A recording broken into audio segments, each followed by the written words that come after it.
What's up, you guys? Welcome to the January 13th edition of NBA 3-Ball presented by Establish the Run. I'm your host, Mike Gallagher, getting ready to recap some Tuesday action and talk a little basketball news in 10 minutes. Go ahead and hit the thumbs up for us, please. And I hope you are subscribing. Let's hop into it and talk some Pelicans.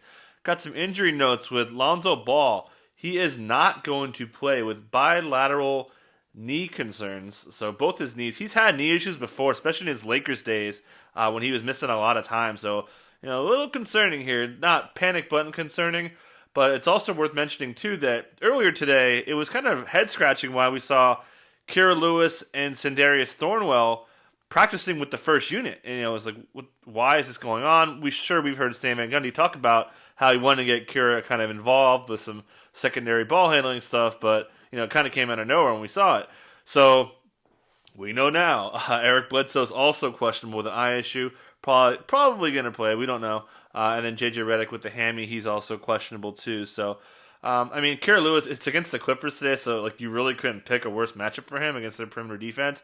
But really, another big takeaway is, Lonzo, sure, his numbers aren't popping, especially in assists, but he's actually getting more touch time per game than he was last year. His touches are similar. Front court touches are still pretty good compared to most guards.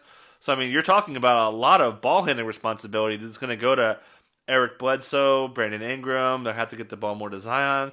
With the sets with him, it's going to have to really change the functionality of the offense, especially, too, because they wanted Lonzo to play off-ball and catch and shoot. So, again, there's a lot going on here. And what's a really tough matchup, the Clippers give up shots to perimeter guys. So, maybe Nickeil Alexander-Walker could find a groove to get playing time and more shots too, so potentially some bargains here and to kick off the slate with that one. And going to the Nets, we found out that Kyrie Irving is out basically indefinitely. We have no idea really when he's going to come back.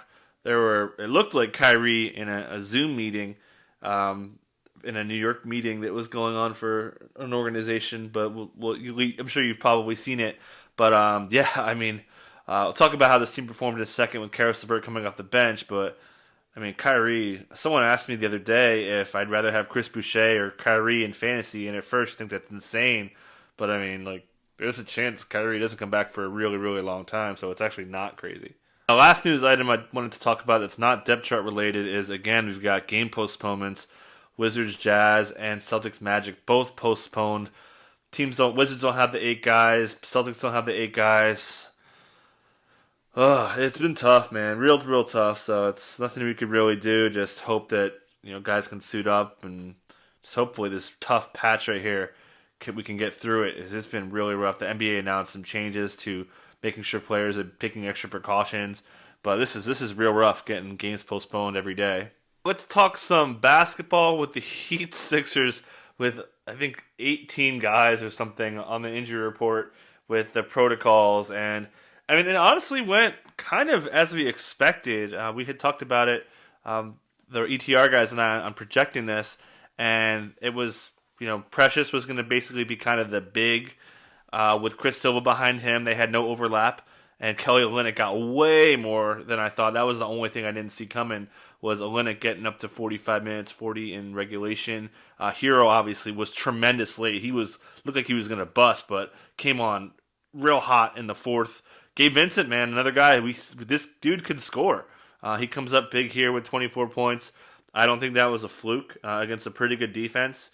I think if they miss more time, I think Gabe Vincent's kind of legit. Max Strus also had a couple nice shots, didn't really do much. He's just going to shoot threes, which is fine. And Iguodala, a little light on the playing time at 22 minutes, was a little surprised. We thought he was going to be kind of upper 20s, but that's because Olynyk played so much, because he was more or less his backup with a little bit of minutes behind Duncan Robinson as well. And Duncan just chucking threes, 56 three-point attempts for this team. So they were not shy, and they were just shooting, and they were missing a lot early. But they got hot and made this game close. It was a really, really fun game to watch, which is great to see with lower caliber players giving you a quality game. Clap your hands, everybody. Danny freaking Green, 50 minutes, 29 points, 10. What the hell? Come on, Danny Green, 21 three-point attempts. Are you freaking kidding me? Doc Rivers said that he's even though he's 1,000 years old, he played him 50 minutes. 3 rings, right? You may have seen that video. Just wild, truly wild S word. But yeah, obviously Embiid, nothing really you can say. This guy is just a monster with statistics. 39 minutes in a back-to-back. We know they pulled the plug early in the blowout game, but still, for him to play this volume is really a great sign for a guy who missed game over the weekend. Ben Simmons was going to play a little bit more, foul trouble, fouled out, so he would have been up a little bit more. And then Tyrese Maxey obviously getting a lot of overlap with Ben Simmons. Doc Rivers said before the game that they're going to play together and play separate, which kind of made me think they were going to bring Maxey off the bench. But nope, they started him, and he's an NBA player like through and through. Isaiah Joe kind of iced out Dakota Mathias until he had a big shot late. Dakota did, which prompted Tobias to tweet out a map with South Dakota highlighted, which cracked me up as a geography nerd. But yeah, I mean, Mike Scott 46 minutes was just, I did not see that coming. So I mean, Doc Rivers is tough to pinpoint right now with what he says and how he treats his rotation. Moving to the Nets, and I have Kevin Durant's shot chart up here because it's just ridiculous. 85% at the rim. It's green everywhere. He's killing it above the break. He's killing it in mid-range. He's killing it everywhere. He has a 105.3 pace. That's a pace to be career high. 67.7 true shooting is absurd.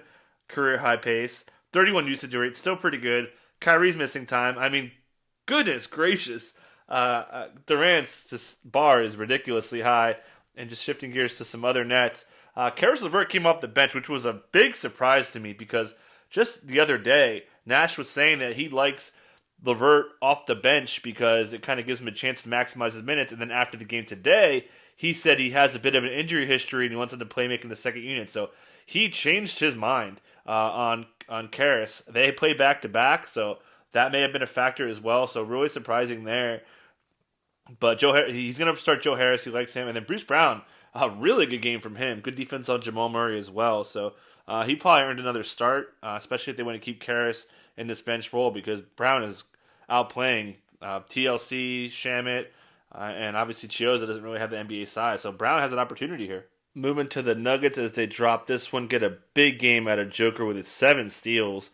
Just missed a triple-double, 2 boards shy. I mean, nothing really new. Joker's legit the number 1 player in fantasy going forward with how durable he is and how big of a part of the offense he is here as well. Will Barton shot it great. And really the big story was, oh my God, Bull's shocker start.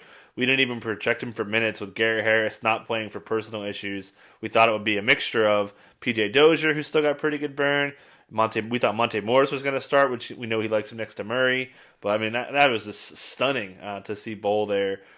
Malone said he wasn't really the right mindset for the game, so if Harris misses more time, may not happen again. Really just threw him into the fire against Kevin Durant and put some size out there.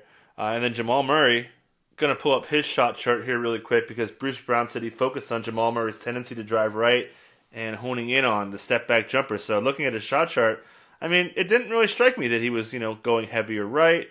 He does like that step-back jumper on the right side a little bit more, which is fine. But, overall, a little discouraging start of the season for Jamal Murray with Jokic being such a big part as Murray plays a little bit off-ball. But he's a really good off-ball player, so it's a little bit of just positive regression that'll come his way from missing jumpers. Overall, it's definitely a buy low target. Cavs lost. Not too much of note here. I was a little surprised JaVale McGee was projected for more minutes. He was going into the 30s, it looked like, in the first half before this game got out of hand. Obviously, Isaac Okoro, who guarded Donovan Mitchell, did a fine job. But yeah, nothing really too much to take away from this one, with Andre Drummond not playing, likely because of the back-to-back. Really not much to say with the Lakers either. LeBron's really good, had a funny shot when he hit a no-look three as he was talking to Dennis Schroeder. And remember when we were worried about Anthony Davis's blocks? They're okay. Moving to the Rockets, and we have officially reached DEFCON. Oh boy! Because after the game, James Harden said, "I love the city. I've literally done everything I can. The situation's crazy. I don't think it can be fixed, thanks." And he dipped off the podium. Later, John Wall said, "When you have certain guys that don't buy in, it's hard." Hello, sirs and ladies.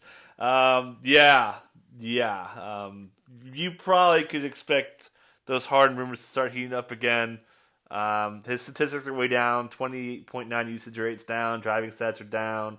His assist numbers are okay, but he doesn't look like himself, and we're kind of finding out, why. He definitely isn't feeling his usual playoff contending self, for lack of a better phrase. But hold on to your butts. So other notes from the late games, but we're just going to end it on that. Great game from the Spurs. You guys take care. We'll catch you tomorrow.